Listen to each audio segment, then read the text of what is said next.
Déco dans le présent pour mieux construire l'avenir. La chronique d'Interentreprise avec Francette Florimond. Bonjour, j'espère que vous allez bien.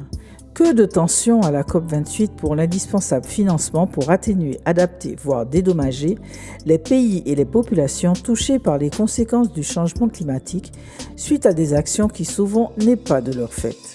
Pour l'instant, les pollueurs, qui sont aussi les financeurs, ont littéralement des oursins dans les poches. Or, pour de nombreux pays en développement, le déblocage de fonds supplémentaires est indispensable afin qu'ils puissent mettre en place de véritables actions en faveur de leur espace et de leur population.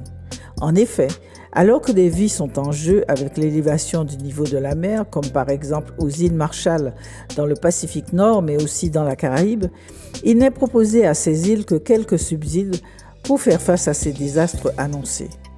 Pour bien comprendre de quoi on parle, voyons concrètement les masses financières en jeu. Une demi-douzaine de fonds différents existent en effet aujourd'hui pour financer le dérèglement climatique dans les pays dits les moins avancés.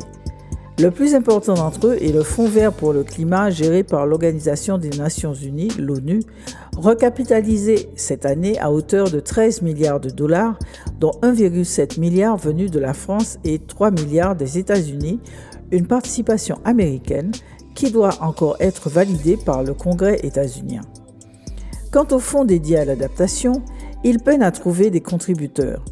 Lors de la conférence de Glasgow en 2022, il avait été prévu que son enveloppe passe de 20 milliards à 40 milliards. Dans la réalité, les versements sont en baisse et à Dubaï, ce fonds n'a récolté que 133,6 millions de dollars. Un fonds est cependant né à Dubaï. Il s'agit du fonds pour les pertes et dommages.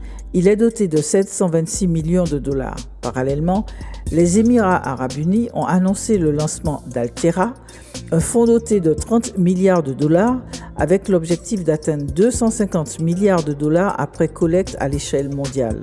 Ces deux fonds sont gérés par l'ONU, ce qui favorise un accès direct au niveau local. Et ils peuvent aussi être alimentés par des dons. On continue demain. Prenez soin de vous. Déco dans le présent pour mieux construire l'avenir. La chronique d'Interentreprise avec Francette Florimond.